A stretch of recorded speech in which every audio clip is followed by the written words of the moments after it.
ਸਤਿ ਸ਼੍ਰੀ ਅਕਾਲ ਜੀ ਸਾਰਿਆਂ ਨੂੰ। ਮੈਂ ਤੁਹਾਡਾ ਆਪਣਾ Jaspreet Singh attorney at law ਤੇ ਅੱਜ ਦਾ ਆਪਣਾ ਪ੍ਰੋਗਰਾਮ ਹੈ ਇਮੀਗ੍ਰੇਸ਼ਨ ਅਪਡੇਟਸ। ਇਹਦੇ ਵਿੱਚ ਜਿੱਥੇ ਆਪਾਂ ਇਮੀਗ੍ਰੇਸ਼ਨ ਦੀਆਂ ਖਬਰਾਂ ਦੀ ਗੱਲ ਕਰਦੇ ਹਾਂ, ਉਹਦੇ ਨਾਲ ਜਿਹੜੇ ਤੁਹਾਡੇ ਸਵਾਲਾਂ ਦੇ ਜਵਾਬ ਦੇਣ ਦੀ ਵੀ ਕੋਸ਼ਿਸ਼ ਕਰਦੇ ਹਾਂ। ਸਾਰਿਆਂ ਤੋਂ ਪਹਿਲਾਂ ਜਿਹੜੀਆਂ ਸਭ ਤੋਂ ਇੰਪੋਰਟੈਂਟ ਖਬਰਾਂ ਉਹਨਾਂ ਬਾਰੇ ਆਪਾਂ ਗੱਲ ਕਰਦੇ ਹਾਂ। ਸੁਪਰੀਮ ਕੋਰਟ ਨੇ ਅਮਰੀਕਾ ਦੀ ਨੇ 2 ਡਿਸੀਜਨ ਦਿੱਤੇ ਨੇ ਬੜੇ ਇੰਪੋਰਟੈਂਟ, ਤੇ ਉਹਨਾਂ ਵਿੱਚ ਉਹਨਾਂ ਨੇ ਇੱਕ ਡਿਸੀਜਨ ਦੇ ਵਿੱਚ ਤਾਂ ਇਹ ਕਿਹਾ ਵੀ ਜਿਹੜਾ ਬਾਰਡਰ ਪੈਟਰੋਲ ਏਜੰਟ ਹੈ, ਜੇ ਉਹਨੇ ਕਿਸੇ ਨੂੰ ਅਬਿਊਜ਼ ਕੀਤਾ ਜਾਂ ਕਿਸੇ ਨਾਲ ਕੁੱਟਮਾਰ ਕੀਤੀ ਆ ਤਾਂ ਉਹ ਬੰਦੇ ਕੋਲੇ ਕੋਈ ਰਾਈਟ ਨਹੀਂ ਹੈ ਉਹਨੂੰ ਸੂ ਕਰਨ ਦਾ। ਸੋ ਇਹ ਜਿਹੜਾ ਡਿਸੀਜਨ ਸੀਗਾ ਇਹ 6 ਜੱਜ ਦੇ ਪੱਖ ਸੀਗੇ, 3 ਦੇ ਅਗੇਂਸਟ। ਤੇ ਇਹ ਕੇਸ ਕੀਤਾ ਗਿਆ ਕੋਰਟ ਦੇ ਵਿੱਚ ਕਿ ਬਾਰਡਰ ਪੈਟਰੋਲ ਏਜੰਟ ਨੇ ਕਿਸੇ ਨੂੰ ਜਿਹੜਾ ਹੈਗਾ ਉਹ ਅਸੌਲਟ ਕੀਤਾ, ਚੰਗੀ ਤਰ੍ਹਾਂ ਪੇਸ਼ ਨਹੀਂ ਆਇਆ ਜਾਂ ਕੁੱਟਮਾਰ ਕੀਤੀ ਤੇ ਉਹਨੇ ਸੂ ਕੀਤਾ। ਪਰ ਸਰਕਾਰ ਨੇ ਇਹ ਕਿਹਾ ਕਿ ਬਾਰਡਰ ਪੈਟਰੋਲ ਏਜੰਟ ਜਿਹੜਾ ਹੈਗਾ ਉਹ ਗੌਰਮੈਂਟ ਦਾ ਬੰਦਾ ਆ, ਕਿਉਂਕਿ ਬਾਰਡਰ ਪੈਟਰੋਲ ਜਿਹੜੀ ਹੈ ਗੌਰਮੈਂਟ ਦਾ ਹਿੱਸਾ, ਤੇ ਇਸ ਕਰਕੇ ਉਹ ਨਹੀਂ ਉਹਨੂੰ ਜਿਹੜਾ ਹੈ ਕੰਪਨਸੇਸ਼ਨ ਦੇਣੀ ਬਣਦੀ। ਤੇ ਕੋਰਟ ਨੇ ਉਹਦੇ ਫੇਵਰ ਦੇ ਵਿੱਚ ਜਿਹੜਾ ਬਾਰਡਰ ਪੈਟਰੋਲ ਏਜੰਟ ਆ ਉਹ ਰੂਲ ਕੀਤਾ। ਸੋ ਇਹ ਬੜਾ ਇੰਪੋਰਟੈਂਟ ਡਿਸੀਜਨ ਹੈਗਾ। ਤੇ ਇਹ ਜਿਹੜੇ 4th ਅਮੈਂਡਮੈਂਟ ਰਾਈਟ ਨੇ ਜਿਹੜੇ ਕਿ ਅਮਰੀਕਾ ਦਾ ਜਿਹੜਾ ਸੰਵਿਧਾਨ ਆ ਉਹ ਸਾਰੇ ਜਿਹੜੇ ਇੱਥੋਂ ਦੇ ਨਾਗਰਿਕ ਉਹਨਾਂ ਨੂੰ ਦਿੰਦਾ ਕਿ ਜਿਹੜੀ ਅਨਲਾਫੁਲ ਸਰਚ ਐਂਡ ਸੀਜ਼ਰ ਹੈਗੀ ਆ ਉਹ ਨਹੀਂ ਹੋ ਸਕਦੀ ਬਿਨਾਂ ਕਿਸੇ ਵਾਰੰਟ ਤੋਂ ਜਾਂ ਬਿਨਾਂ ਕਿਸੇ ਲਾਅ ਦੀ ਜਿਹੜੀ ਹੈਗੀ ਆ ਉਹ ਅਥਾਰਟੀ ਤੋਂ, ਤੇ ਉਹਦੇ 'ਤੇ ਵੀ ਇਹ ਜਿਹੜਾ ਕੋਈ ਸਵਾਲ ਪੈਦਾ ਕਰਦਾ। ਦੂਜਾ ਜਿਹੜਾ ਡਿਸੀਜਨ ਹੈਗਾ ਉਹ ਕੋਰਟ ਨੇ ਇਹ ਕਿਹਾ ਵੀ ਜਿਹੜੇ ਬੰਦੇ ਜੇਲ੍ਹਾਂ ਦੇ ਵਿੱਚ ਹੈਗੇ ਨੇ ਉਹਨਾਂ ਨੂੰ ਕੋਈ ਰਾਈਟ ਨਹੀਂ ਹੈਗਾ ਕਿ ਜੇ ਉਹਨਾਂ ਦੀਆਂ ਹੀਅਰਿੰਗਸ ਨਹੀਂ ਹੋ ਰਹੀਆਂ ਤੇ ਉਹ ਆਪਣੀ ਹੀਅਰਿੰਗ ਜਲਦੀ ਕਰਾਉਣ ਜਾਂ ਜੇਲ੍ਹ ਤੋਂ ਬਾਹਰ ਆ ਸਕਣ। ਤੇ ਕੋਰਟ ਨੇ ਕਿਹਾ ਕਿ ਉਹਨਾਂ ਦਾ ਕੋਈ ਇਸ ਕਿਸਮ ਦਾ ਲੀਗਲ ਰਾਈਟ ਨਹੀਂ ਆ ਕਿ ਅਸੀਂ ਜਿਹੜੀਆਂ ਕੋਰਟਸ ਨੇ ਉਹਨਾਂ ਨੂੰ ਇਹ ਕਹੀਏ ਕਿ ਇਹਨਾਂ ਨੂੰ ਜੀ ਤੁਸੀਂ ਇੰਨੀ ਦੇਰ ਕਿਉਂ ਰੱਖਿਆ, ਛੱਡੋ। ਕਿਉਂਕਿ ਪਿੱਛੇ ਵੀ ਇੱਕ 9 ਸਰਕਟ ਦਾ ਪਹਿਲਾਂ ਰੂਲ ਹੁੰਦਾ ਸੀ, ਉਹਦੇ ਵਿੱਚ ਇਹ ਸੀਗਾ ਕਿ ਜੇ 6 ਮਹੀਨੇ ਤੋਂ ਵੱਧ ਕਿਸੇ ਨੂੰ ਹੋ ਜਾਣ ਤੇ ਉਹਦਾ ਬੌਂਡ ਹੋ ਜਾਂਦਾ ਸੀ। ਉਹ ਵੀ US ਸੁਪਰੀਮ ਕੋਰਟ ਨੇ ਕਈ ਸਾਲ ਪਹਿਲਾਂ ਤੋੜਤਾ ਸੀ। ਉਹਨਾਂ ਨੇ ਕਿਹਾ ਸੀ ਕਿ ਇਹੋ ਜਿਹੀ ਕੋਈ ਬੰਦਿਸ਼ ਜਿਹੜੀ ਆ ਉਹ ਗੌਰਮੈਂਟ ਦੇ ਉੱਤੇ ਜਾਂ ਕੋਰਟਾਂ ਦੇ ਉੱਤੇ ਨਹੀਂ ਹੈਗੀ ਕਿ ਜੇ ਕਿਸੇ ਨੂੰ 6 ਮਹੀਨੇ ਜੇਲ੍ਹ 'ਚ ਹੋ ਜਾਣ, ਇਮੀਗ੍ਰੇਸ਼ਨ ਰੂਲ ਦੀ ਵਾਇਲੇਸ਼ਨ, ਜਿਵੇਂ ਕੋਈ ਬਾਰਡਰ ਕ੍ਰੋਸ ਕਰਕੇ ਆ ਗਿਆ 6 ਮਹੀਨੇ ਦਾ ਜੇਲ੍ਹ 'ਚ, ਉਹਨੂੰ ਰਿਲੀਜ਼ ਕਰੋ।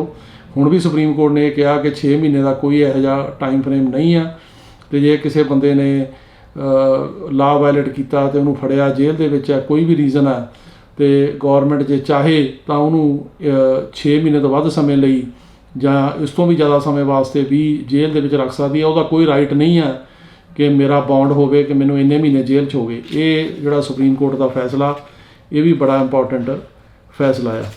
ਇਹਦੇ ਨਾਲ ਜਿਹੜੇ ਹੋਰ ਜਿਹੜੀ ਇੰਪੋਰਟੈਂਟ ਖਬਰ ਆ ਉਹ ਇੱਕ ਥੋੜ੍ਹੀ ਰਾਹਤ ਵਾਲੀ ਵੀ ਹੈ ਸੁਪਰੀਮ ਕੋਰਟ ਵੱਲੋਂ। ਸੁਪਰੀਮ ਕੋਰਟ ਨੇ ਕਿਹਾ ਕਿ ਜਿਹੜਾ ਪਬਲਿਕ ਚਾਰਜ ਰੂਲ ਪਹਿਲਾਂ ਪਿਛਲੀ ਸਰਕਾਰ ਨੇ ਬਣਾਇਆ ਸੀ, ਉਹ ਪਬਲਿਕ ਚਾਰਜ ਰੂਲ ਜਿਹੜਾ ਹੈਗਾ ਉਹਦਾ ਮਤਲਬ ਇਹ ਸੀ ਵੀ ਜਿਹੜੇ ਲੋਕੀ ਆਪਣੇ ਭੈਣਾਂ ਭਰਾਵਾਂ ਲਈ ਜਾਂ ਆਪਣੇ ਬੱਚਿਆਂ ਲਈ ਅਪਲਾਈ ਕਰਦੇ ਨੇ, ਜੇ ਉਹ ਪਬਲਿਕ ਚਾਰਜ ਬਣ ਸਕਦੇ ਨੇ ਇੱਥੇ, ਜਿਵੇਂ ਗੌਰਮੈਂਟ ਤੋਂ ਉਹ ਵੈਲਫੇਅਰ ਲੈਂਦੇ ਆ ਜਾਂ ਹੋਰ ਬੈਨੀਫਿਟਸ ਲੈਂਦੇ ਨੇ, ਅਨਇੰਪਲੋਇਮੈਂਟ ਲੈਂਦੇ ਆ, ਤਾਂ ਉਹਨਾਂ ਨੂੰ ਜਿਹੜਾ ਹੈਗਾ ਉਹ ਬਣਾਉਣ ਦਾ ਉਹਨਾਂ ਦਾ ਹੱਕ ਨਹੀਂ ਹੈ। ਜਦੋਂ ਇਹ ਨਵੀਂ ਸਰਕਾਰ ਆਈ ਇਹਨਾਂ ਨੇ ਉਹ ਜਿਹੜਾ ਪਿਛਲਾ ਜਿਹੜਾ ਰੂਲ ਸੀ ਉਹਨੂੰ ਤੋੜਤਾ, ਥੋੜ੍ਹੀ ਜਿਹੀ ਜਿਹੜੀ ਹੈਗੀ ਆ ਉਹ ਸਖਤੀ ਘਟਾਈ, ਤੇ ਜਿਹੜਾ ਪਹਿਲਾਂ ਪ੍ਰੈਜ਼ੀਡੈਂਟ ਓਬਾਮੇ ਵੇਲੇ ਹੁੰਦਾ ਸੀ ਰੂਲ ਉਹੀ ਰੱਖਿਆ। ਤੇ ਉਹਦੇ ਖਿਲਾਫ ਕਈ ਸਟੇਟਾਂ ਨੇ, 12 ਸਟੇਟਾਂ ਨੇ, ਜਿਨ੍ਹਾਂ ਵਿੱਚ ਕਿ ਐਰੀਜ਼ੋਨਾ, ਟੈਕਸਸ ਆ, ਉਹਨਾਂ ਨੇ ਕੋਰਟ 'ਚ ਕੇਸ ਕੀਤਾ ਕਿ ਉਹ ਪਬਲਿਕ ਚਾਰਜ ਦਾ ਰੂਲ ਜਿਹੜਾ ਹੈਗਾ ਉਹ ਜਿਹੜਾ ਪਿਛਲੀ ਸਰਕਾਰ ਨੇ ਬਣਾਇਆ ਸੀ, ਟਰੰਪ ਸਰਕਾਰ ਨੇ ਬਣਾਇਆ ਸੀ, ਉਹ ਰਹਿਣਾ ਚਾਹੀਦਾ।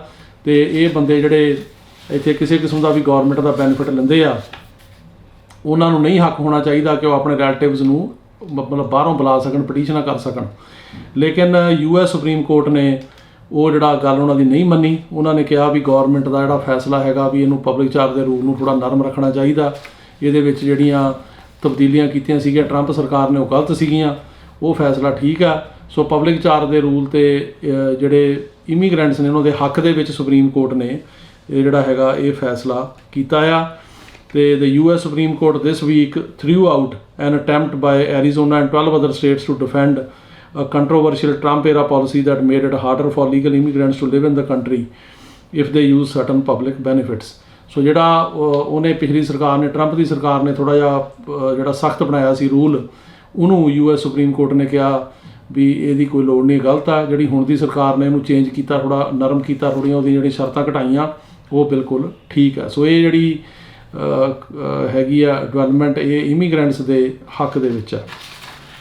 ਇਸ ਤੋਂ ਇਲਾਵਾ ਜਿਹੜੀ ਇੱਕ ਹੋਰ ਸਾਹਮਣੇ ਆਈ ਆ ਕਿ ਕੁਝ ਈਮੇਲਸ ਜਿਹੜੀਆਂ ਨੇ ਪਿਛਲੀ ਸਰਕਾਰ ਦੇ ਦੌਰਾਨ ਜਿਹੜੀਆਂ ਟਰੰਪ ਸਰਕਾਰ ਦੀਆਂ ਸੀਗੀਆਂ ਉਹ ਲੀਕ ਹੋਈਆਂ ਨੇ, ਅਤੇ ਉਹਦੇ ਵਿੱਚ ਇਹ ਸ਼ੋਅ ਹੁੰਦਾ ਕਿ ਜਿਹੜੇ ਅਫਸਰ ਨੇ ਉਹਨਾਂ ਨੇ ਜਾਣ ਬੁੱਝ ਕੇ ਇਹ ਕੀਤਾ ਵੀ ਜਿਹੜੇ ਬੱਚੇ ਨੇ ਉਹ ਆਪਣੇ ਪੇਰੈਂਟਸ ਨਾਲ ਯੂਨਾਈਟ ਨਾ ਕਰ ਸਕਣ। ਉਹਨਾਂ ਨੇ ਜਾਣ ਕੇ ਜਿਹੜੀ ਹੈਗੀ ਆ ਉਹ ਡਿਲੇ ਕੀਤੀ, ਅਤੇ ਉਹਨਾਂ ਨੇ ਇਹ ਕਿਹਾ ਕਿ ਇਹਨੂੰ ਡਿਲੇ ਕਰੋ, ਇਹਨੂੰ ਨਾ ਕਰਨ ਦਿਓ। ਇਹਦੇ ਬਾਰੇ ਸਾਹਮਣੇ ਜਿਹੜੀਆਂ ਈਮੇਲਸ ਆਈਆਂ ਨੇ ਵੀ ਸਰਕਾਰ ਦੀ ਉਹ 'ਚ ਪੂਰੀ ਮਿਲੀ ਭੁਗਤ ਸੀਗੀ। ਜਿਹੜਾ ਪਿਛਲੀ ਸਰਕਾਰ ਵੇਲੇ ਬੱਚੇ ਮਾਂ-ਬਾਪ ਤੋਂ ਅੱਡ ਕੀਤੇ ਗਏ, ਉਹ ਜਿਹੜੀਆਂ ਲੀਕਡ ਈਮੇਲਸ ਹੋਈਆਂ ਉਹਨਾਂ ਤੋਂ ਇਹ ਪਤਾ ਲੱਗਦਾ ਵੀ ਅਫਸਰਾਂ ਨੇ ਜਿਹੜੇ ਉਸ ਟਾਈਮ ਦੇ ਗੌਰਮੈਂਟ ਦੇ ਅਫਸਰ ਸੀ ਟਰੰਪ ਸਰਕਾਰ ਦੇ, ਉਹਨਾਂ ਨੇ ਆਪਣੇ ਥੱਲੜੇ ਅਫਸਰਾਂ ਨੂੰ ਕਿਹਾ ਕਿ ਇਹਨਾਂ ਨੂੰ ਤੁਸੀਂ ਉਹਨਾਂ ਨਾਲ ਰੀਯੂਨਾਈਟ ਨਾ ਕਰਾਓ, ਅਤੇ ਉਹਦੇ 'ਚ ਉਹਨਾਂ ਨੇ ਜਾਣ ਬੁੱਝ ਕੇ ਕੀਤਾ ਗਿਆ। ਇਹ ਨਹੀਂ ਹੈ ਕਿ ਵੈਸੇ ਹੀ ਹੋ ਗਿਆ, ਉਹ ਜਾਣ ਬੁੱਝ ਕੇ ਇਹ ਗੱਲ ਜਿਹੜੀ ਆ ਹੁਣ ਉਹ ਸਾਹਮਣੇ ਆਈ ਆ। ਇਸ ਤੋਂ ਇਲਾਵਾ ਜਿਹੜਾ ਇੱਕ ਹੋਰ ਇੰਪੋਰਟੈਂਟ ਖਬਰ ਹੈਗੀ ਆ ਉਹ ਇਹ ਹੈਗੀ ਆ ਕਿ ਜਿਹੜੀ ਇਹ ਸਰਕਾਰ ਨੇ, ਜਿਹੜੀ ਬਾਈਡਨ ਸਰਕਾਰ ਇਹਨੇ ਕਿਹਾ ਸੀ ਕਿ ਡੀਪੋਰਟੇਸ਼ਨ ਦੀ ਜਿਹੜੀ ਨੀਤੀ ਆ ਉਹ ਅਸੀਂ ਚੇਂਜ ਕਰ ਰਹੇ ਹਾਂ, ਅਤੇ ਜਿਹੜੇ ਬੰਦੇ ਪਬਲਿਕ ਇੰਟਰਸਟ ਨੂੰ ਅਮਰੀਕਾ ਦੇ ਥ੍ਰੈਟ ਹੈਗੇ ਆ, ਜਾਂ ਜਿਨ੍ਹਾਂ ਨੇ ਕੋਈ ਕ੍ਰਾਈਮ ਕੀਤੇ ਨੇ, ਜਾਂ ਜਿਹੜੇ ਬੰਦੇ ਹੁਣ ਰੀਸੈਂਟ ਆਏ ਨੇ ਉਹਨਾਂ ਨੂੰ ਡਿਪੋਰਟ ਕੀਤਾ ਜਾਊਗਾ। ਪਰ ਜਿਹੜੇ ਬੰਦੇ ਨਵੰਬਰ 2020 ਤੋਂ ਪਹਿਲਾਂ ਆਏ ਆ ਜਿਨ੍ਹਾਂ ਨੇ ਕੋਈ ਕ੍ਰਾਈਮ ਨਹੀਂ ਕੀਤਾ, ਜਾਂ ਜਿਹੜਾ ਨੇ ਕੋਈ ਕਿਸੇ ਹੋਰ ਗਲਤ ਕੰਮ ਦੇ ਵਿੱਚ ਜਾਂ ਐਂਟਾਈ ਜਿਹੜੇ ਨੈਸ਼ਨਲ ਜਿਹੜੇ ਕੰਮ ਹੁੰਦੇ ਨੇ ਅਮਰੀਕਾ ਦੇ ਇੰਟਰਸਟ ਦੇ ਖਿਲਾਫ ਉਹ ਨਹੀਂ ਕਰ ਰਹੇ, ਉਹਨਾਂ ਨੂੰ ਡਿਪੋਰਟ ਨਹੀਂ ਕੀਤਾ ਜਾਏਗਾ। ਉਹ ਪਾਲਿਸੀ ਜਿਹੜੀ ਅਨਾਊਂਸ ਕੀਤੀ ਸੀ, ਅਤੇ ਉਹ ਪਾਲਿਸੀ ਦੇ ਖਿਲਾਫ ਕਈ ਸਟੇਟਾਂ ਨੇ, ਖਾਸ ਕਰਕੇ ਟੈਕਸਸ ਨੇ ਕੇਸ ਕੀਤਾ ਵੀ ਇਹ ਪਾਲਿਸੀ ਗਲਤ ਹੈ, ਅਤੇ ਜਿਹੜਾ ਲਾ ਹੈਗਾ ਉਹ ਇਹੋ ਜਿਹੀ ਗੱਲ 'ਚ ਕੋਈ ਫਰਕ ਨਹੀਂ ਕਰਦਾ। ਲਾ ਤਾਂ ਇਹੀ ਕਹਿੰਦਾ ਵੀ ਜਿੱਥੇ ਡੀਪੋਰਟੇਸ਼ਨ ਲੱਗੀ ਆ ਉਹਨੂੰ ਡਿਪੋਰਟ ਕਰੋ। ਅਤੇ ਹੁਣ ਇੱਕ ਟੈਕਸਸ ਦੇ ਜੱਜ ਨੇ ਇਹ ਜਿਹੜੀ ਮਤਲਬ ਜੱਜ ਟਿਪਟਨ ਨੇ, ਉਹਨਾਂ ਨੇ ਇਹ ਕਹਿਤਾ ਕਿ ਜਿਹੜੀ ਨਵੀਂ ਸਰਕਾਰ ਦੀ ਡੀਪੋਰਟੇਸ਼ਨ ਨੀਤੀ ਇਹ ਗਲਤ ਹੈ, ਅਤੇ ਜਿਹੜੀ ਪੁਰਾਣੀ ਨੀਤੀ ਸੀਗੀ ਪਿਛਲੀ ਸਰਕਾਰ ਟਰੰਪ ਸਰਕਾਰ ਦੀ ਉਹੀ ਲਾਗੂ ਹੋਣੀ ਚਾਹੀਦੀ ਆ। ਅਤੇ ਉਹਨਾਂ ਨੇ ਇਹ ਗੱਲ ਨੂੰ ਜਿਹੜਾ ਹੈਗਾ ਉਹ ਅਪਹੋਲਡ ਉਹਨਾਂ ਦਾ ਕੀਤਾ, ਅਤੇ ਟੈਕਸਸ ਅਤੇ ਲੂਜ਼ੀਆਨਾ ਅਤੇ ਇਹੋ ਜਿਹੀਆਂ ਕਈ ਸਟੇਟਾਂ ਨੇ ਕੇਸ ਕੀਤਾ ਸੀ। ਪਰ ਹੁਣ ਦੀ ਸਰਕਾਰ ਜਿਹੜੀ ਆ ਉਹਦੇ ਅਗੇਂਸਟ ਉਹਨੇ ਇਹ ਕਿਹਾ ਕਿ ਜਿਹੜੀ ਇਹਨਾਂ ਨੇ ਨੀਤੀ ਬਣਾਈ ਆ ਕਿ ਉਹਦੇ ਵਿੱਚ ਇਹਨਾਂ ਨੇ ਸਰਟਨ ਕੈਟਾਗਰੀਜ਼ ਬਣਾਈਆਂ ਕਿ ਇਹਨੂੰ ਰਿਪੋਰਟ ਕਰਨਾ, ਉਹਨੂੰ ਨਹੀਂ ਕਰਨਾ, ਵੀ ਉਹ ਨੀਤੀ ਜਿਹੜੀ ਆ ਉਹ ਗਲਤ ਆ। ਅਤੇ ਜਿਹੜੀ ਡੀਪੋਰਟੇਸ਼ਨ ਆ ਉਹ ਜਿਹਦੇ 'ਤੇ ਵੀ ਡੀਪੋਰਟੇਸ਼ਨ ਲੱਗੀ ਆ, ਚਾਹੇ ਕਦੇ ਵੀ ਲੱਗੀ ਹੋਵੇ, ਚਾਹੇ ਉਹ ਬੰਦਾ ਥ੍ਰੈਟ ਹੋਵੇ ਨਾ ਹੋਵੇ, ਚਾਹੇ ਉਹਦਾ ਕ੍ਰਿਮੀਨਲ ਰੈਕਡ ਹੋਵੇ ਨਾ ਹੋਵੇ, ਉਹਨੂੰ ਰਿਪੋਰਟ ਕਰਨਾ ਚਾਹੀਦਾ। ਸੋ ਇਹਦੀ ਹੁਣ ਅਪੀਲ ਇਹ ਸਰਕਾਰ ਕਰੇਗੀ, ਅਤੇ ਹੁਣ ਦੇਖਦੇ ਹਾਂ ਵੀ ਕਿਸ ਤਰ੍ਹਾਂ ਇਹਨੂੰ ਇੰਪਲੀਮੈਂਟ ਕਰਦੇ ਆ। ਪਰ ਫਿਲਹਾਲ ਉਹਨੇ ਇਹਨਾਂ ਦੀ ਇਸ ਜਿਹੜੀ ਡੀਪੋਰਟੇਸ਼ਨ ਦੀ ਨਵੀਂ ਨੀਤੀ ਆ ਉਹਦੇ ਉੱਤੇ ਇੱਕ ਜਿਹੜਾ ਹੈਗਾ ਉਹਨੂੰ ਬਲੌਕ ਕਰ ਦਿੱਤਾ। ਹੁਣ ਜਿਹੜੀ ਅਗਲੀ ਇੰਪੋਰਟੈਂਟ ਖਬਰ ਹੈਗੀ, ਜਿਵੇਂ ਮੈਂ ਤੁਹਾਨੂੰ ਲਾਸਟ ਟਾਈਮ ਦੱਸਿਆ ਸੀ ਕਿ ਜਿਹੜੇ ਨਵੇਂ ਰੂਲ ਹੈਗੇ ਨੇ ਇਹਨਾਂ ਨੇ ਜਿਹੜੇ ਬਣਾਏ ਆ ਅਸੈਲਮ ਦੇ, ਉਹ ਲਿਮਿਟਡ ਬੇਸਿਸ 'ਤੇ ਜਾਰੀ ਜਿਹੜੇ ਉਹ ਲਾਗੂ ਹੋਣਗੇ। ਅਤੇ ਉਹਨਾਂ ਵਿੱਚ ਇਹ ਆ ਵੀ ਟੈਕਸਸ ਤੋਂ ਸ਼ੁਰੂ ਕਰਨਗੇ ਉਹ, ਅਤੇ ਜਿਹੜੇ ਬੰਦੇ 6 ਅਸੈਲਮ ਆਫਿਸਿਸ ਦੇ ਵਿੱਚ ਰਹਿਣਗੇ, Boston, Los Angeles, Miami, New York, New York ਅਤੇ ਸੈਨ ਫਰਾਂਸਿਸਕੋ, ਪਰ ਟੈਕਸਸ ਦੇ ਡਿਟੈਂਸ਼ਨ ਸੈਂਟਰ 'ਚ ਹੋਣਗੇ ਉਹਨਾਂ 'ਤੇ ਉਹ ਲਾਗੂ ਹੋਣਗੇ ਕਿ ਉਹਨਾਂ ਦੇ ਕੇਸ ਪਹਿਲਾਂ ਅਸੈਲਮ ਅਫਸਰਾਂ ਕੋਲ ਭੇਜੇ ਜਾਣਗੇ। ਉਹਨਾਂ ਕੋਲ 45 ਦਿਨ ਹੋਣਗੇ ਫੈਸਲਾ ਕਰਨ ਦੇ, ਅਤੇ ਜੇ ਉਹ ਅਸੈਲਮ ਨਹੀਂ ਗ੍ਰਾਂਟ ਕਰਦੇ ਤਾਂ ਇਮੀਗ੍ਰੇਸ਼ਨ ਜੱਜ ਕੋਲ ਜਾਊਗਾ, ਤਾਂ ਜੱਜ ਕੋਲ 4 ਮਹੀਨੇ ਹੋਣਗੇ ਉਹਦਾ ਫੈਸਲਾ ਕਰਨ ਵਾਸਤੇ। ਪਰ ਉਹ ਜਿਹੜੇ ਹੈਗੇ ਨੇ ਸਾਰੇ ਅਮਰੀਕਾ ਦੇ ਲਾਗੂ ਨਹੀਂ ਹੋਏ ਰੂਲ, ਅਤੇ ਉਹ ਰੂਲ ਜਿਹੜੇ ਆ ਉੱਥੋਂ ਸ਼ੁਰੂ ਕੀਤੇ ਆ, ਅਤੇ ਸਰਕਾਰ ਨੇ ਅਜੇ ਕੋਈ ਟਾਈਮ ਫਰੇਮ ਨਹੀਂ ਦਿੱਤਾ ਵੀ ਕਦੋਂ ਲਾਗੂ ਹੋਣਗੇ। ਇਹਦੇ ਖਿਲਾਫ ਵੀ ਟੈਕਸਸ ਨੇ ਅਤੇ ਕਈ ਸਟੇਟਾਂ ਨੇ ਕੇਸ ਕੀਤਾ ਹੋਇਆ ਕੋਰਟ ਦੇ ਵਿੱਚ, ਅਤੇ ਉਹ ਕੋਰਟ ਦੀ ਰੂਲਿੰਗ ਜਿਹੜੀ ਗਾਹਾਂ ਅਗਲੇ ਆਉਣ ਵਾਲੇ ਹਫ਼ਤੇ ਜਾਂ 10 ਦਿਨ ਤੱਕ ਐਕਸਪੈਕਟਡ ਆ। ਉਹ ਫਿਰ ਜਿਵੇਂ ਹੋਊਗਾ ਉਸ ਹਿਸਾਬ ਨਾਲ ਤੁਹਾਨੂੰ ਦੱਸਾਂਗੇ। ਅਗਲੀ ਗੱਲ ਜਿਹੜੀ ਹੈਗੀ ਆ ਉਹ ਹੈਗੀ ਆ ਬੌਂਡ ਬਾਰੇ, ਕਿ ਜਿਹੜੇ ਆਪਣੇ ਇਮੀਗ੍ਰੇਸ਼ਨ ਦੇ ਜਿਹੜੇ ਕੇਸ ਨੇ ਇਹਨਾਂ ਵਿੱਚ ਅੱਜ ਕੱਲ੍ਹ ਕਾਫੀ ਕੇਸਾਂ ਦੇ ਵਿੱਚ ਬੌਂਡ ਹੋ ਰਹੇ ਨੇ। ਜੇ ਤਾਂ ਹੁਣ ਆਈਸ ਬੌਂਡ ਕਰਦੀ ਹੈ ਇਮੀਗ੍ਰੇਸ਼ਨ ਕਸਟਮ ਇਨਫੋਰਸਮੈਂਟ, ਉਹ ਤਕਰੀਬਨ ਐਨੀਵੇਅਰ ਬਿਟਵੀਨ 3000 ਦਾ ਜਾਂ 1500 ਦਾ ਜਾਂ 5000 ਤੱਕ ਦਾ ਬੌਂਡ ਹੁੰਦਾ। ਜੇ ਇਮੀਗ੍ਰੇਸ਼ਨ ਕੋਰਟ ਬੌਂਡ ਕਰਦੀ ਹੈ, ਜੱਜ ਕਰਦੇ ਨੇ, ਉਹ 15 ਤੋਂ 20000 ਦਾ ਬੌਂਡ ਹੁੰਦਾ। ਅਤੇ ਉਸ ਹਿਸਾਬ ਨਾਲ ਦੋਨੇ ਹੀ ਬੌਂਡ ਕਰ ਰਹੇ ਨੇ, ਆਈਸ ਵੀ ਕਰ ਰਹੀ ਹੈ, ਇਮੀਗ੍ਰੇਸ਼ਨ ਜੱਜ ਵੀ ਕਰ ਰਹੇ ਨੇ। ਅਤੇ ਜ਼ਿਆਦਾ ਕੇਸਾਂ ਦੇ ਵਿੱਚ ਜਿਹੜੇ ਬਿਆਨ ਹੁੰਦੇ ਨੇ, ਜਿਹੜੇ ਕ੍ਰੈਡੀਬਲ ਫੇਅਰ ਇੰਟਰਵਿਊ ਨਹੀਂ ਹੁੰਦੀ, ਉਹ ਰਿਲੀਜ਼ ਕਰ ਦਿੰਦੇ ਆ, ਅਤੇ ਉਹ ਜਾ ਕੇ ਆਪਣਾ ਅਸੈਲਮ ਲਾ ਸਕਦਾ ਬੰਦਾ, ਅਤੇ ਉਸ ਤੋਂ ਬਾਅਦ ਜਿਹੜੇ ਬਿਆਨ ਹੈਗੇ ਆ ਉਹ ਹੁੰਦੇ ਨੇ। ਪਰ ਕਈਆਂ ਦੇ ਇਹ ਕਈ ਜਿਹੜੇ ਸੈਂਟਰ ਹੈਗੇ ਉਹ ਬਿਆਨ ਲੈ ਰਹੇ ਆ, ਕਈ ਨਹੀਂ ਲੈ ਰਹੇ।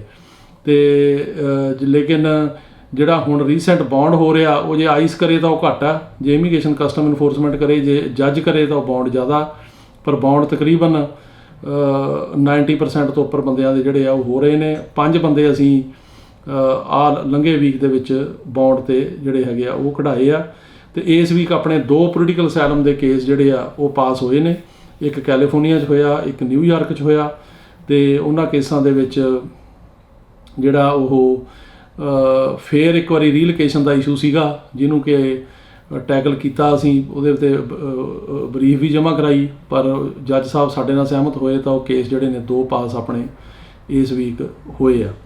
ਇਹਦੇ ਨਾਲ ਜਿਹੜੀ ਖਬਰ ਹੈਗੀ ਕਿ USCIS ਹੁਣ ਆਪਣੇ ਵਿੱਚ ਚੇਂਜਸ ਕਰ ਰਹੀ ਆ ਕਿ ਜਿਹੜੀਆਂ ਪਟੀਸ਼ਨਾਂ ਕੀਤੀਆਂ ਨੇ ਇੱਥੇ ਅਮਰੀਕਾ ਦੇ ਵਿੱਚ ਜਾਂ ਸਿਟੀਜ਼ਨਸ਼ਿਪ ਦਾ ਕਿਸੇ ਨੇ ਅਪਲਾਈ ਕੀਤਾ, ਉਹਦਾ ਜਿਹੜਾ ਪ੍ਰੋਸੈਸਿੰਗ ਫਾਸਟ ਹੋਵੇ। ਪਰ ਇਹਦਾ ਸੰਬੰਧ ਕੋਈ ਜਿਹੜੇ ਬਾਹਰ ਅੰਬੈਸੀਆਂ ਦੇ ਜਿਹੜੇ ਜਿਵੇਂ ਹੁਣ ਕੈਟੇਗਰੀਜ਼ ਹੈਗੀਆਂ F4 F6 ਉਹਨਾਂ ਨਾਲ ਨਹੀਂ ਆ। ਲੋਕਲ ਜਿਹੜੇ ਇਮੀਗ੍ਰੇਸ਼ਨ ਦੇ ਇੱਥੋਂ ਦੇ ਹੈਗੇ ਆ ਉਹਦੇ ਨਾਲ ਸੰਬੰਧ ਜ਼ਰੂਰ ਆ, ਤੇ ਉਹ ਸਾਰਾ ਹੋ ਰਿਹਾ। ਇਹਦੇ ਨਾਲ ਇੱਕ ਹੋਰ ਖਬਰ ਹੈਗੀ ਆ, ਉਹ ਇਹ ਹੈਗੀ ਆ ਕਿ ਸਰਕਾਰ ਨੇ ਜਿਹੜੇ ਬੰਦੇ ਬਾਹਰੋਂ ਆਉਂਦੇ ਨੇ ਉਹਨਾਂ ਨੂੰ ਜਿਹੜੀ ਰਿਕੁਆਇਰਮੈਂਟ ਸੀਗੀ ਕਿ ਤੁਸੀਂ ਟੈਸਟ ਕਰਾਓ ਤੇ ਨਾਲੇ ਵੈਕਸੀਨੇਸ਼ਨ ਲਵਾਓ, ਉਹ ਜਿਹੜੀ ਰਿਕੁਆਇਰਮੈਂਟ ਹੈਗੀ ਆ ਉਹ ਖਤਮ ਕਰਤੀ ਆ। ਸੋ ਇੰਟਰਨੈਸ਼ਨਲ ਟਰੈਵਲਰਸ ਨੂੰ ਹੁਣ ਜਿਹੜੀਆਂ ਪਹਿਲਾਂ ਰਿਕੁਆਇਰਮੈਂਟਾਂ ਸੀਗੀਆਂ ਟੈਸਟ ਦੀ ਤੇ ਵੈਕਸੀਨੇਸ਼ਨ ਵਗੈਰਾ ਦੀ, ਉਹਦੀ ਹੁਣ ਲੋੜ ਨਹੀਂ ਰਹੇਗੀ। ਸੋ ਇਹ ਸੀਗੀਆਂ ਹੁਣ ਦੀਆਂ ਜਿਹੜੀਆਂ ਖਬਰਾਂ ਸੀ ਇੰਪੋਰਟੈਂਟ, ਤੇ ਹੁਣ ਥੋੜ੍ਹੇ ਸਵਾਲਾਂ ਦੇ ਜਵਾਬ ਆਪਾਂ ਦੇਣ ਦੀ ਕੋਸ਼ਿਸ਼ ਕਰਦੇ ਹਾਂ। ਸਾਰਿਆਂ ਤੋਂ ਪਹਿਲਾਂ ਜੀ ਇੱਕ ਸਵਾਲ ਆ, ਉਹ ਕਹਿ ਰਹੇ ਕਿ ਮੇਰੇ ਹਸਬੈਂਡ ਦੀ ਕ੍ਰੈਡੀਬਲ ਫੇਅਰ ਇੰਟਰਵਿਊ ਹੋਈ ਸੀਗੀ, ਪਰ ਉੱਥੇ ਕਿਸੇ ਕਾਰਨ ਕਰਕੇ ਉਹ ਇੰਟਰਵਿਊ ਅੱਗੇ ਹੋ ਗਈ, ਤੇ ਹੁਣ ਦੱਸੋ ਵੀ ਇਹ ਇੰਟਰਵਿਊ ਜਿਹੜੀ ਆ ਉਹ ਕਦੋਂ ਹੋਏਗੀ। ਇਹਦੇ ਬਾਰੇ ਕੁਝ ਕਹਿ ਨਹੀਂ ਸਕਦੇ ਜੀ। ਉਹ ਕਈ ਵਾਰੀ ਤਾਂ ਇੰਟਰਵਿਊ 15-20 ਦਿਨ 'ਚ ਕਰ ਲੈਂਦੇ ਨੇ, ਕਈ ਵਾਰੀ 2-3 ਮਹੀਨੇ ਨਹੀਂ ਕਰਦੇ, ਉਹਨਾਂ 'ਤੇ ਡਿਪੈਂਡ ਕਰਦਾ। ਕਈ ਵਾਰ ਇੰਟਰਵਿਊ ਤੋਂ ਬਿਨਾਂ ਹੀ ਰਿਲੀਜ਼ ਕਰ ਦਿੰਦੇ ਆ ਬੌਂਡ ਵਗੈਰਾ 'ਤੇ। ਸੋ ਇਹ ਡਿਪੈਂਡ ਉਹਨਾਂ 'ਤੇ ਕਰੇਗਾ, ਆਪਾਂ ਪ੍ਰੈਡਿਕਟ ਨਹੀਂ ਕਰ ਸਕਦੇ ਕਿ ਕਦੋਂ ਹੋਣੀ ਆ। ਅਗਲਾ ਸਵਾਲ ਹੈ ਜੀ ਕਿ ਇਹ ਦੱਸੋ ਕਿ ਜਿਹੜੇ ਹੁਣ ਵੀਜ਼ਾ ਜਿਹੜੇ ਅਵੇਲੇਬਿਲਟੀ ਹੈਗੀ ਉਹ ਕੀ ਆ। ਇਹਦੇ 'ਚ ਮੈਂ ਤੁਹਾਨੂੰ ਦੱਸਦਾ ਕਿ ਜਿਹੜਾ ਜੁਲਾਈ ਦਾ ਵੀਜ਼ਾ ਬੁਲੇਟਿਨ ਹੈਗਾ ਉਹ ਆ ਗਿਆ ਉਹ ਵੀ, ਤੇ ਜੁਲਾਈ ਦੇ ਵੀਜ਼ਾ ਬੁਲੇਟਿਨ ਦੇ ਵਿੱਚ ਵੀ ਜਿਹੜੀਆਂ ਕੈਟੇਗਰੀਜ਼ ਹੈਗੀਆਂ ਉਹਨਾਂ ਦੇ ਵਿੱਚ ਕੋਈ ਜ਼ਿਆਦਾ ਮੂਵਮੈਂਟ ਦੇਖਣ ਨੂੰ ਨਹੀਂ ਮਿਲ ਰਹੀ। ਜਿਹੜੀ F4 ਕੈਟੇਗਰੀ ਹੈਗੀ US ਸਿਟੀਜ਼ਨ ਦੇ ਜਿਹੜੇ ਮਤਲਬ ਭਰਾ ਭੈਣ ਤੇ ਉਹਨਾਂ ਦੇ ਬੱਚੇ, ਉਹਦੇ ਵਿੱਚ ਚੱਲ ਰਿਹਾ ਜੀ 15 ਸਤੰਬਰ 2005। F3 ਕੈਟੇਗਰੀ ਹੈਗੀ US ਸਿਟੀਜ਼ਨ ਦੇ ਮੈਰਿਡ ਬੱਚੇ, ਉਹ ਹੈਗਾ 22 ਨਵੰਬਰ 2008। F2B ਕੈਟੇਗਰੀ ਹੈ ਗ੍ਰੀਨ ਕਾਰਡ ਹੋਲਡਰ ਦੇ ਅਨਮੈਰਿਡ ਬੱਚੇ ਓਵਰ 21, ਉੱਥੇ ਚੱਲ ਰਿਹਾ 22 ਸਤੰਬਰ 2015।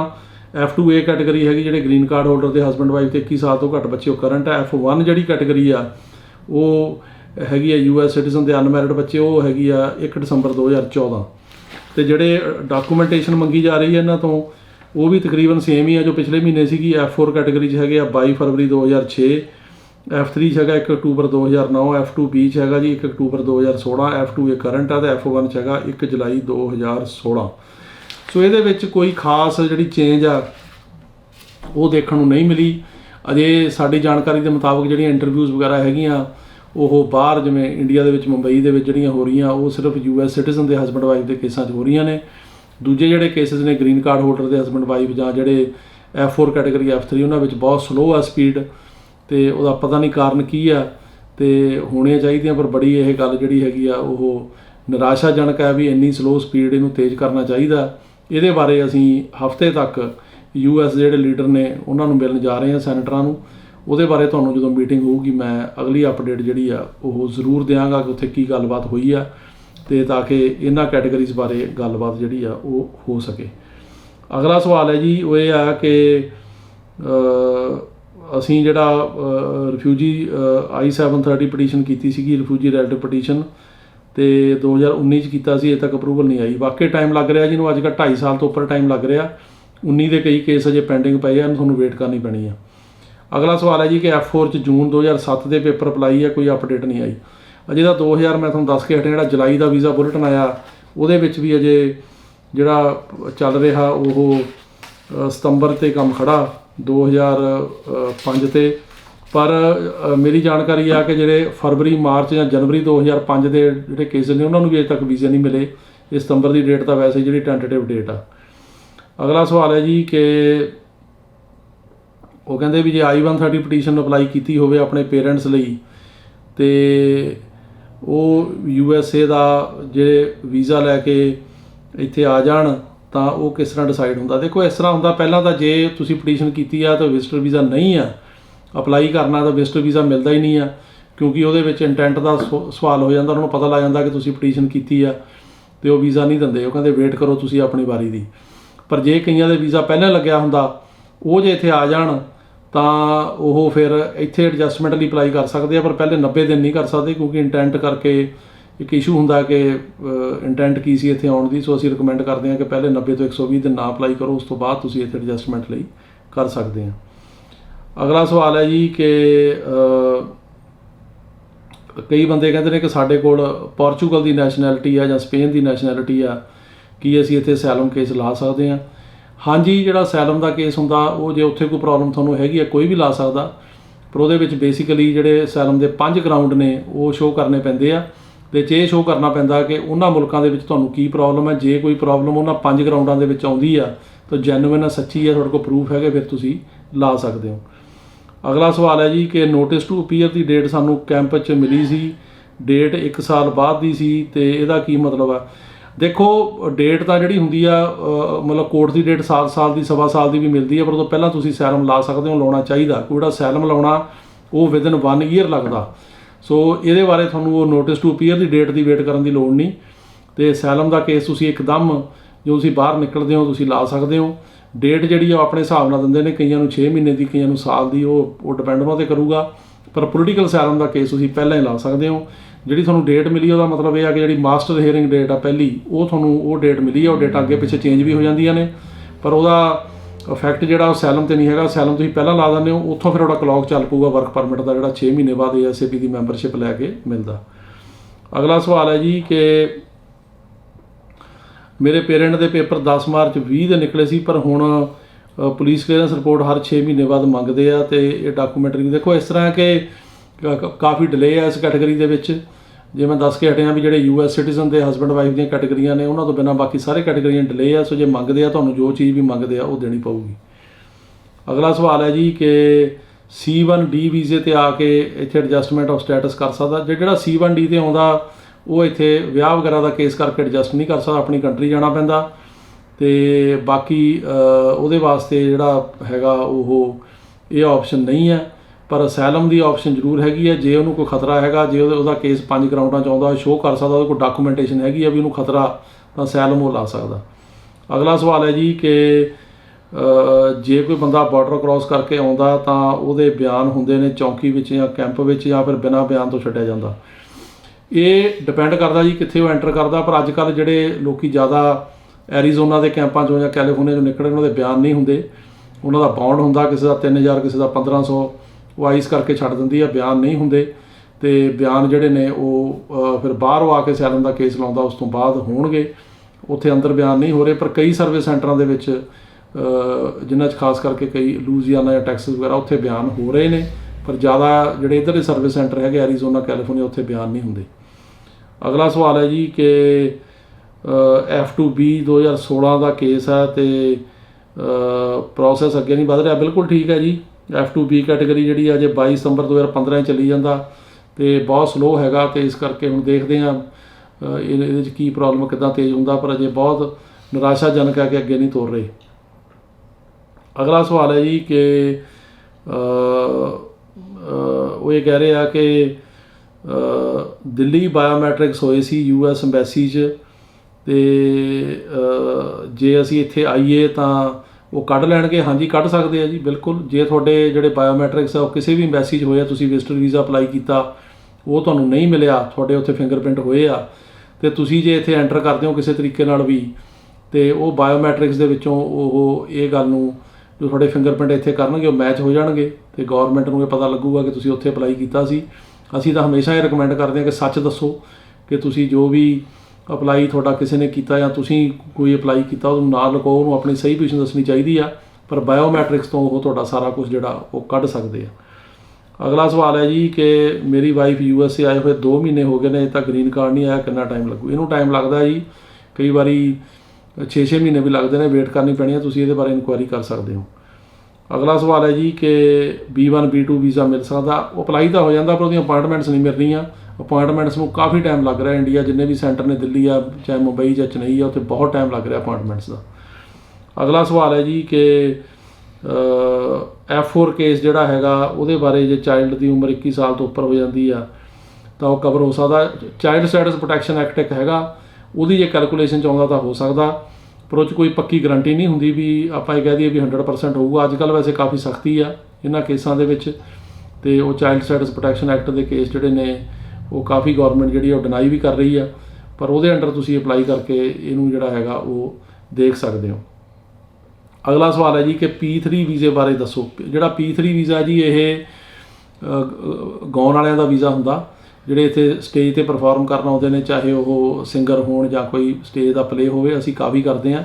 ਮੇਰਾ ਨਿਊਯਾਰਕ ਆਫਿਸ ਤਕਰੀਬਨ 80% ਜਿਹੜੇ ਇੱਥੇ ਸਿੰਗਰ ਆਉਂਦੇ ਆ ਅਮਰੀਕਾ ਦੇ ਵਿੱਚ ਉਹ ਸਾਡੇ ਥਰੂ ਹੀ ਆਉਂਦੇ ਨੇ, ਚਾਹੇ ਪ੍ਰਮੋਟਰ ਅੱਡੋ ਅੱਡ ਨੇ। ਹੁਣ ਵੀ 4-5 ਗਰੁੱਪਾਂ ਦੇ ਅਸੀਂ ਅਪਲਾਈ ਕੀਤੇ ਵੀਜ਼ੇ ਲੱਗੇ ਨੇ। ਰੀਸੈਂਟਲੀ ਬੱਬੂ ਮਾਨ ਦੇ ਗਰੁੱਪ ਦਾ ਵੀਜ਼ਾ ਲੱਗ ਗਿਆ, ਉਹ ਹੁਣ ਆ ਰਹੇ ਨੇ ਪਰਫੋਰਮ ਕਰਨ। ਅਤੇ ਇੱਦਾਂ ਅਸੀਂ ਕਾਫੀ ਜਿਹੜੇ ਹੈਗੇ ਸਿੰਗਰਾਂ ਦੇ ਕਰਦੇ ਹਾਂ, ਅਤੇ ਉਹ ਇੱਥੇ ਆ ਕੇ ਪਰਫੋਰਮ ਕਰਕੇ ਜਾਂਦੇ ਆ। ਉਹਦੀ ਸਰਟਨ ਇੱਕ ਟਾਈਮ ਹੁੰਦਾ ਵੀ ਕਿੰਨੀ ਦੇਰ ਲਈ ਵੀਜ਼ਾ ਮਿਲਦਾ, ਅਤੇ ਉਹ ਐਕਸਪੀਡਾਈਟਡ ਕੀਤਾ ਜਾਂਦਾ, ਅਤੇ ਇੱਥੋਂ ਅਪਰੂਵਲ ਲੈਣੀ ਪੈਂਦੀ ਹੈ ਅਮਰੀਕਾ ਤੋਂ। ਫਿਰ ਜਿਹੜੀ ਇੰਟਰਵਿਊ ਆ ਉਹ ਕਾਉਂਸਲੇਟ 'ਤੇ ਹੁੰਦੀ ਆ, ਅਤੇ ਅੱਜ ਕੱਲ੍ਹ ਇੰਡੀਆ ਦੇ ਵਿੱਚ ਇੰਟਰਵਿਊਜ਼ ਘੱਟ ਹੋ ਰਹੀਆਂ ਨੇ, ਤਾਂ ਬਾਹਰਲੀਆਂ ਥਾਵਾਂ 'ਤੇ ਇੰਟਰਵਿਊ ਜਿਵੇਂ ਕੈਨੇਡਾ ਜਾਂ ਹੋਰ ਥਾਵਾਂ 'ਤੇ ਇੰਗਲੈਂਡ ਉੱਥੇ ਹੁੰਦੀਆਂ ਨੇ, ਉੱਥੋਂ ਫਿਰ ਉਹ ਆ ਕੇ ਕਰਦੇ ਆ। ਅਤੇ P3 ਵੀਜ਼ਾ ਜਿਹੜਾ ਬੇਸਿਕਲੀ ਉਹ ਪਰਫੋਰਮਰ ਦਾ ਵੀਜ਼ਾ ਆ। ਬਾਕੀ ਜੇ ਕਿਸੇ ਨੇ ਪਟੀਸ਼ਨ ਕਰਨੀ ਹੋਵੇ ਅਸੀਂ ਡਿਟੇਲ ਦੇ ਵਿੱਚ ਉਹਨੂੰ ਇਨਫੋਰਮੇਸ਼ਨ ਦੇ ਸਕਦੇ ਹਾਂ। ਮੇਰੇ ਸੈੱਲ 'ਤੇ ਫੋਨ ਕਰ ਲਿਓ 9179154142, ਜਾਂ ਤੁਸੀਂ ਸਾਨੂੰ ਈਮੇਲ ਕਰ ਸਕਦੇ ਹੋ। ਅਗਲਾ ਸਵਾਲ ਹੈ ਜੀ ਕਿ ਸਾਡਾ ਅਸਾਈਲਮ ਕੇਸ ਚੱਲ ਰਿਹਾ 2016 ਦਾ, ਪਰ ਕੋਈ ਇੰਟਰਵਿਊ ਡੇਟ ਨਹੀਂ ਆਈ।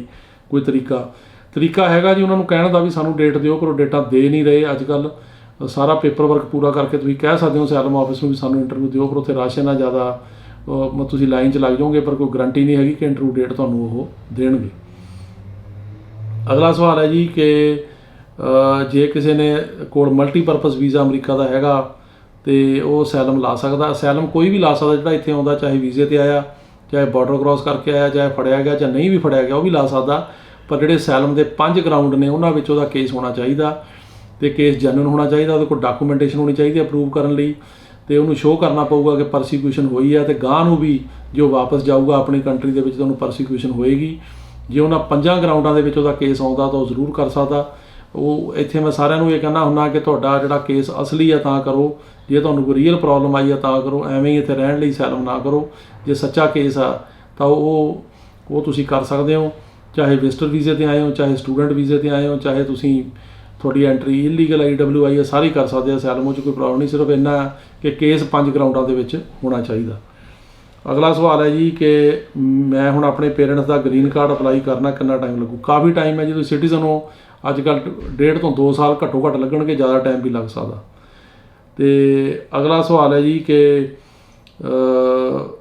ਮੇਰੀ ਜਿਹੜੀ ਹੈਗੀ ਆ ਉਹ ਮਾਸਟਰ ਹੀਅਰਿੰਗ ਡੇਟ ਹੁਣ ਪਈ ਹੈ, ਇਸ ਤੋਂ ਬਾਅਦ ਕੀ ਹੋਊਗਾ? ਮਾਸਟਰ ਹੀਅਰਿੰਗ ਡੇਟ 'ਤੇ ਤਾਂ ਜਿਹੜੀ ਹੈਗੀ ਫਾਈਨਲ ਡੇਟ ਇਸ ਤੋਂ ਬਾਅਦ ਮਿਲ ਜਾਂਦੀ ਹੈ। ਕਈ ਜੱਜ ਮਾਸਟਰ ਕਰਦੇ ਹੀ ਨਹੀਂ ਹੈਗੇ, ਰਿਟਨ ਪੀਟਿੰਗਸ ਮੰਗ ਲੈਂਦੇ ਆ, ਪਰ ਜੇ ਕਰ ਵੀ ਲੈਣ ਤਾਂ ਫਾਈਨਲ ਡੇਟ ਦਿੰਦੇ ਆ। ਫਾਈਨਲ ਡੇਟ ਦੇ ਵਿੱਚ ਉਹ ਕੇਸ ਹੁੰਦਾ।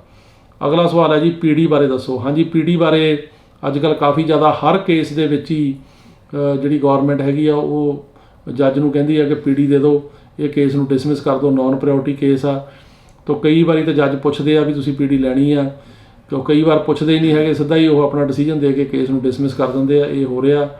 ਅਤੇ ਲੇਕਿਨ ਕਈ ਜੱਜ ਆਪਸ਼ਨ ਜ਼ਰੂਰ ਦਿੰਦੇ ਨੇ ਵੀ ਤੁਸੀਂ ਕੇਸ ਲੜਨਾ ਕਿ ਨਹੀਂ ਲੜਨਾ। ਸੋ ਇਹ ਤਕਰੀਬਨ ਅੱਜ ਕੱਲ੍ਹ ਹਰੇਕ ਕੇਸ ਦੇ ਵਿੱਚ ਹੀ ਤਕਰੀਬਨ ਇਹ ਗੱਲ ਜਿਹੜਾ ਇਸ਼ੂ ਹੈ ਇਹ ਖੜ੍ਹਾ ਹੋ ਰਿਹਾ। ਅਗਲਾ ਸਵਾਲ ਹੈ ਜੀ ਕਿ ਬਲੱਡ ਰਿਲੇਸ਼ਨ ਫਾਈਲ ਕਦੋਂ ਓਪਨ ਹੋਣਗੀਆਂ? 5 ਸਾਲ ਹੋ ਗਏ ਆ ਸਾਡੀ ਫਾਈਲ ਲੱਗੀ ਨੂੰ, ਇਹਨੂੰ ਕਾਫੀ ਟਾਈਮ ਲੱਗ ਰਿਹਾ ਜੀ। ਕੈਟੇਗਰੀ ਮੂਵ ਨਹੀਂ ਹੋ ਰਹੀ। ਜਿਹੜਾ ਜੁਲਾਈ ਦਾ ਵੀਜ਼ਾ ਬੁਲਟਨ ਮੈਂ ਦੱਸ ਕੇ ਹਟਿਆ, ਉੱਥੇ ਵੀ ਅਜੇ 2005 ਹੀ ਚੱਲ ਰਿਹਾ। ਸੋ ਕਾਫੀ ਜ਼ਿਆਦਾ ਇਹਦੇ 'ਚ ਡਿਲੇ ਆ। ਅਗਲਾ ਸਵਾਲ ਹੈ ਜੀ ਕਿ ਅਸੀਂ 2008 'ਚ F4 ਦੀ ਪਟੀਸ਼ਨ ਕੀਤੀ ਸੀ, ਕਿੰਨਾ ਟਾਈਮ ਲੱਗੂ? ਇਹਦਾ 2005 ਚੱਲ ਰਿਹਾ ਜੀ, ਜੇ ਕੁਛ ਨਹੀਂ ਕਹਿ ਸਕਦੇ। 3 ਸਾਲ ਲੱਗਣਗੇ ਕਿ 4 ਲੱਗਣਗੇ ਹੋਰ, ਇਹ ਡਿਪੈਂਡ ਕਰੂਗਾ ਕਿੰਨੀ ਕੁ ਸਪੀਡ ਨਾਲ ਚੱਲਦਾ ਕੰਮ।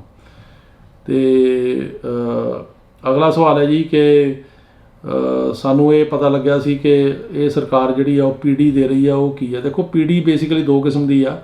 ਇੱਕ ਤਾਂ ਇਹ ਆ ਕਿ ਤੁਹਾਡਾ ਜਿਹੜਾ ਕੇਸ ਆ ਹੋਲਡ 'ਤੇ ਪਾ ਦਿੰਦੇ ਆ, ਦੂਜੀ ਆ ਵੀ ਡਿਸਮਿਸ ਹੀ ਕਰ ਦਿੰਦੇ ਆ, ਰਿਮੂਵਲ ਪ੍ਰੋਸੀਡਿੰਗਸ। ਸੋ ਦੋਨੇ ਹੀ ਉਹ ਦੇ ਰਹੇ ਆ। ਜ਼ਿਆਦਾ ਕੇਸ ਉਹ ਡਿਸਮਿਸ ਕਰ ਰਹੇ ਆ। ਜਿਹੜੇ ਨੋਨ ਪ੍ਰਾਇਓਰਟੀ ਕੇਸਿਸ ਨੇ, ਜਿਨ੍ਹਾਂ ਨੇ ਕੋਈ ਕ੍ਰਾਈਮ ਨਹੀਂ ਕੀਤੇ, ਜਿਨ੍ਹਾਂ ਦੇ ਕੇਸ 2020 ਤੋਂ ਪਹਿਲਾਂ ਦੇ ਲੱਗੇ, ਉਹਨਾਂ ਸਾਰਿਆਂ ਨੂੰ ਹੀ ਆਫਰ ਕਰ ਰਹੇ ਆ ਉਹ। ਅਤੇ ਇਹ ਅੱਗੇ ਇਹ ਕਈ ਜੱਜ ਤਾਂ ਚਾਂਸ ਦਿੰਦੇ ਆ ਤੁਹਾਨੂੰ ਲੈਣ ਦਾ ਵੀ ਤੁਸੀਂ ਲੈਣੀ ਹੈ ਕਿ ਨਹੀਂ ਲੈਣੀ, ਪਰ ਕਈ ਜੱਜ ਜਿਹੜੇ ਨੇ ਉਹ ਤੁਸੀਂ ਜੇ ਨਹੀਂ ਵੀ ਲੈਣੀ ਉਹ ਤਾਂ ਵੀ ਤੁਹਾਡਾ ਕੇਸ ਜਿਹੜਾ ਉਹ ਡਿਸਮਿਸ ਕਰ ਦਿੰਦੇ ਆ। ਅਗਲਾ ਸਵਾਲ ਹੈ ਜੀ ਕਿ ਜਿਹੜਾ ਅਸਾਈਲਮ ਕੇਸ ਆ ਉਹਦੀਆਂ ਜਿਹੜੀਆਂ ਹੈਗੀਆਂ ਉਹ ਕੀ ਸ਼ਰਤਾਂ ਹੁੰਦੀਆਂ। ਅਸਾਈਲਮ ਦੀਆਂ ਸ਼ਰਤਾਂ ਬੇਸਿਕਲੀ ਇਹੀ ਹੁੰਦੀਆਂ ਕਿ ਤੁਹਾਨੂੰ ਪਰਸੀਕਿਊਸ਼ਨ ਪਹਿਲਾਂ ਹੋਈ ਹੋਵੇਗਾ, ਫਿਊਚਰ ਵੀ ਜਿਹੜਾ ਥ੍ਰੈਟ ਪਰਸੀਕਿਊਸ਼ਨ ਦਾ ਹੋਵੇ, 5 ਗਰਾਊਂਡ ਜਿਹੜੇ ਅਸਾਈਲਮ ਦੇ ਹੈਗੇ ਉਹਨਾਂ ਦੇ ਅੰਡਰ ਤੁਹਾਡਾ ਕੇਸ ਹੋਵੇ। ਉਹ 5 ਗਰਾਊਂਡਾਂ ਬਾਰੇ ਮੈਂ ਅਗਲੀ ਵੀਡੀਓ ਦੇ ਵਿੱਚ ਤੁਹਾਨੂੰ ਡਿਟੇਲ ਦੇ ਵਿੱਚ ਦੱਸੂਗਾ, ਕਿਉਂਕਿ ਇਹ ਕਾਫੀ ਜ਼ਿਆਦਾ ਬਾਰ-ਬਾਰ ਉੱਠਦਾ ਅਤੇ ਉਹਨੂੰ ਥੋੜ੍ਹਾ ਟਾਈਮ ਚਾਹੀਦਾ। ਸੋ ਨੈਕਸਟ ਵੀਡੀਓ ਦੇ ਵਿੱਚ ਤੁਹਾਨੂੰ ਮੈਂ ਡਿਸਕਸ ਕਰੂੰਗਾ ਕਿ 5 ਗਰਾਊਂਡ ਉਹ ਕਿਹੜੇ ਆ। ਅਤੇ ਉਹਦੇ ਨਾਲ ਰੀਲੋਕੇਸ਼ਨ ਦਾ ਇਸ਼ੂ ਹੁੰਦਾ ਕਿ ਉਹਨਾਂ ਨੇ ਦੇਖਣਾ ਹੁੰਦਾ ਕਿ ਤੁਸੀਂ ਰੀਲੋਕੇਟ ਕਿਸੇ ਹੋਰ ਜਾ ਕੇ ਜਗ੍ਹਾ 'ਤੇ ਕਰ ਸਕਦੇ ਹੋ ਕਿ ਨਹੀਂ। ਸੋ ਇਹ ਸਾਰੇ ਇਸ਼ੂਜ਼ ਜਿਹੜੇ ਹੈਗੇ ਆ ਉਹਦੇ ਬਾਰੇ ਮੈਂ ਤੁਹਾਨੂੰ ਡਿਟੇਲ ਦੇ ਵਿੱਚ ਨੈਕਸਟ ਵਾਰੀ ਦੱਸ ਦੂੰਗਾ। ਅਗਲਾ ਸਵਾਲ ਹੈ ਜੀ F2B ਕੈਟੇਗਰੀ ਬਾਰੇ ਦੱਸੋ। F2B category basically green card holder ਦੇ ਜਿਹੜੇ ਹਸਬੈਂਡ ਵਾਈਫ ਤੇ 21 ਸਾਲ ਤੋਂ ਉੱਪਰ ਅਨਮੈਰਿਡ ਬੱਚੇ ਉਹਨਾਂ ਦੀ ਕੈਟੇਗਰੀ ਆ। ਅਤੇ ਉਹਦੇ ਵਾਸਤੇ ਜਿਹੜਾ ਗ੍ਰੀਨ ਕਾਰਡ ਹੋਲਡਰ ਆ ਉਹ ਮੈਰਿਡ ਬੱਚੇ ਦਾ ਨਹੀਂ ਅਪਲਾਈ ਕਰ ਸਕਦਾ, ਅਨਮੈਰਿਡ ਦਾ ਕਰ ਸਕਦਾ। ਉੱਥੇ ਜੇ 2015 ਚੱਲ ਰਿਹਾ, ਸੋ ਕਾਫੀ ਲੰਬੀ ਚੌੜੀ ਵੇਟ ਆ, ਪਰ ਦੂਜੀਆਂ ਕੈਟੇਗਰੀ ਨਾਲੋਂ ਫਿਰ ਵੀ ਵੇਟ ਥੋੜ੍ਹੀ ਜਿਹੀ ਘੱਟ ਆ। ਅਗਲਾ ਸਵਾਲ ਹੈ ਜੀ ਕਿ ਹੁਣ ਬੌਂਡ ਕਿੰਨੇ ਦਾ ਪੈ ਰਿਹਾ। ਮੈਂ ਦੱਸ ਕੇ ਹਟਿਆ ਜੀ, ਜੇ ਤਾਂ ਆਈਸ ਬੌਂਡ ਕਰਦੀ ਆ ਉਹ 1500 ਤੋਂ ਲੈ ਕੇ 3000 ਦਾ, ਕਈਆਂ ਨੂੰ 3000 ਦਾ ਹੋ ਰਿਹਾ, ਕਈਆਂ ਨੂੰ 1500 ਦਾ ਹੋ ਰਿਹਾ, ਪਰ ਜ਼ਿਆਦਾ ਕੇਸਾਂ 'ਚ 3000 ਦਾ। ਅਤੇ ਜੇ ਇਮੀਗ੍ਰੇਸ਼ਨ ਜੱਜ ਕਰਦਾ ਉਹ 15 ਤੋਂ 20000 ਦਾ ਬੌਂਡ ਆ। ਅਗਲਾ ਸਵਾਲ ਹੈ ਜੀ ਕਿ ਸਾਡਾ ਜਿਹੜਾ F4 ਕੈਟੇਗਰੀ 'ਚ ਕੇਸ ਲੱਗਿਆ, ਬੱਚੇ ਦੀ ਉਮਰ 23 ਸਾਲ ਤੋਂ ਉੱਪਰ ਹੋ ਗਈ ਆ, ਐਡ ਹੋਣਗੇ। Child stats protection act under ਤੁਸੀਂ ਟਰਾਈ ਕਰ ਸਕਦੇ ਹੋ, ਉਹਦੇ ਅੰਡਰ ਜੇ ਐਡ ਹੋ ਜਾਵੇ, ਪਰ ਕੋਈ ਪੱਕਾ ਨਹੀਂ ਸ਼ੋਰ ਕਿ ਹੋਊਗਾ, ਤੁਸੀਂ ਕੋਸ਼ਿਸ਼ ਕਰਕੇ ਉਹਦੇ 'ਚ ਦੇਖ ਸਕਦੇ ਹੋ। ਅਗਲਾ ਸਵਾਲ ਹੈ ਜੀ ਜੇ ਕੋਈ ਬੰਦਾ ਬਾਰਡਰ ਕ੍ਰੋਸ ਕਰਕੇ ਆਉਂਦਾ ਅਤੇ ਉਹ ਇੱਥੇ ਆ ਕੇ ਕੀ ਕੇਸ ਲਾ ਸਕਦਾ, ਕੀ ਡਾਕੂਮੈਂਟ ਚਾਹੀਦੇ ਆ। ਪੋਲੀਟੀਕਲ ਅਸਾਈਲਮ ਦਾ ਕੇਸ ਹੀ ਲਾ ਸਕਦਾ ਜੀ ਜੇ ਉਹਦਾ ਕੇਸ 5 ਗਰਾਊਂਡਾਂ 'ਚ ਆਉਂਦਾ। ਡਾਕੂਮੈਂਟੇਸ਼ਨ ਜਿਹੜੀ ਆ ਬੇਸਿਕਲੀ ਉਹਦੇ 'ਚ ਇੱਕ ਤਾਂ ਉਹਦੇ ਆਪਣੇ ID ਡਾਕੂਮੈਂਟਸ ਚਾਹੀਦੇ ਹੁੰਦੇ ਆ, ਉਹਦੇ ਨਾਲ ਜਿਹੜਾ ਉਹਦਾ ਕਲੇਮ ਆ ਉਹਦੇ ਬਾਰੇ ਜਿਹੜੇ ਸਪੋਰਟਿੰਗ ਡਾਕੂਮੈਂਟ ਜਿਵੇਂ ਐਫੀਡੇਵਿਟ ਹੋ ਗਏ, ਮੈਡੀਕਲ ਰਿਪੋਰਟਾਂ ਹੋ ਗਈਆਂ, ਮਤਲਬ ਕਿਸੇ ਪਾਰਟੀ ਦਾ ਲੈਟਰ ਹੋ ਗਿਆ, ਇਹ ਚਾਹੀਦਾ ਹੁੰਦਾ। ਬਾਕੀ ਕੰਟਰੀ ਕੰਡੀਸ਼ਨ ਰਿਪੋਰਟਾਂ ਚਾਹੀਦੀਆਂ ਹੁੰਦੀਆਂ ਨੇ ਕਿ ਹਾਲਾਤ ਕਿੱਦਾਂ ਦੇ ਆ, ਇਸ ਕਿਸਮ ਦੇ ਸਪੋਰਟਿੰਗ ਡਾਕੂਮੈਂਟ ਜਿਹੜੇ ਆ ਉਹ ਚਾਹੀਦੇ ਹੁੰਦੇ ਆ ਜੀ। ਅਗਲਾ ਸਵਾਲ ਹੈ ਜੀ ਕਿ ਇਹ ਦੱਸੋ ਕਿ F4 ਕੈਟੇਗਰੀ 2005 ਦਾ ਕੇਸ ਆ, 21 'ਚ ਇੰਟਰਵਿਊ ਜਿਹੜੀ ਹੋਣੀ ਸੀ ਅਜੇ ਤੱਕ ਨਹੀਂ ਹੋਈ। ਬਾਕੀ ਜੀ ਅਜੇ ਤਾਂ ਤੁਸੀਂ ਅਗਸਤ 5 ਦਾ ਤੁਹਾਡਾ ਹੈਗਾ, ਇੱਥੇ ਫਰਵਰੀ ਮਾਰਚ 5 ਵਾਲਿਆਂ ਦੀ ਇੰਟਰਵਿਊ ਨਹੀਂ ਹੋਈ, ਅਜੇ ਤੱਕ ਕਾਫੀ ਟਾਈਮ ਲੱਗ ਰਿਹਾ। ਅਗਲਾ ਸਵਾਲ ਹੈ ਜੀ ਕਿ 1 ਸਾਲ ਬਾਅਦ I-730 ਪਟੀਸ਼ਨ ਨੂੰ ਹੋ ਗਿਆ, ਕਿੰਨਾ ਟਾਈਮ ਲੱਗੂਗਾ। ਅਜੇ ਕੁਛ ਨਹੀਂ ਕਹਿ ਸਕਦੇ ਜੀ, 2 ਤੋਂ 2.5 ਸਾਲ ਅਜੇ ਲੱਗ ਰਹੇ ਆ, ਹੋ ਸਕਦਾ ਜ਼ਿਆਦਾ ਟਾਈਮ ਵੀ ਲੱਗੇ। ਅਗਲਾ ਸਵਾਲ ਹੈ ਜੀ ਕਿ ਅਸੀਂ F4 ਕੈਟੇਗਰੀ ਫਰਵਰੀ 2006 'ਚ ਲਾਇਆ ਸੀਗਾ ਅਤੇ ਸਾਰੇ ਸਿਵਲ ਡਾਕੂਮੈਂਟ ਦੇ ਨਾਲ ਸਕੂਲ ਸਰਟੀਫਿਕੇਟ ਵੀ ਜਮ੍ਹਾਂ ਕਰਾਏ ਸੀ। ਅਤੇ ਉਸ ਤੋਂ ਬਾਅਦ ਇਹ ਆ ਕਿ ਡੇਟ ਆਫ ਬਰਥ ਫਰਕ ਸੀ, ਸਕੂਲ 'ਚ ਹੋਰ ਆ, ਦੂਜੇ 'ਚ ਹੋਰ ਆ, ਅਤੇ ਕੋਈ ਪ੍ਰੋਬਲਮ ਤਾਂ ਨਹੀਂ ਆਏਗੀ। ਦੇਖੋ ਐਕਸਪਲੇਨ ਕਰਨਾ ਪਏਗਾ ਤੁਹਾਨੂੰ ਕਿ ਸਕੂਲ ਦੇ ਵਿੱਚ ਹੋਰ ਕਿਉਂ ਹੈ, ਕਿਉਂਕਿ ਜੇ ਜਿਹੜੀ ਬਰਥ ਸਰਟੀਫਿਕੇਟ ਜਾਂ ਪਾਸਪੋਰਟ 'ਤੇ ਡੇਟ ਆਫ ਬਰਥ ਹੈਗੀ ਆ ਉਹਦੇ ਮੁਤਾਬਕ ਉਹਨਾਂ ਨੇ ਚੱਲਣਾ। ਜੇ ਸਕੂਲ 'ਚ ਫਰਕ ਆ ਤਾਂ ਉਹਦੀ ਐਕਸਪਲੇਨੇਸ਼ਨ ਤੁਸੀਂ ਦੇ ਸਕਦੇ ਹੋ ਵੀ ਸਕੂਲ 'ਚ ਭਰਤੀ ਕਰਾਉਣ ਵੇਲੇ ਡੇਟ ਆਫ ਬਰਥ ਜਿਹੜੀ ਗਲਤ ਲਿਖੀ ਗਈ। ਅਗਲਾ ਸਵਾਲ ਹੈ ਜੀ ਕਿ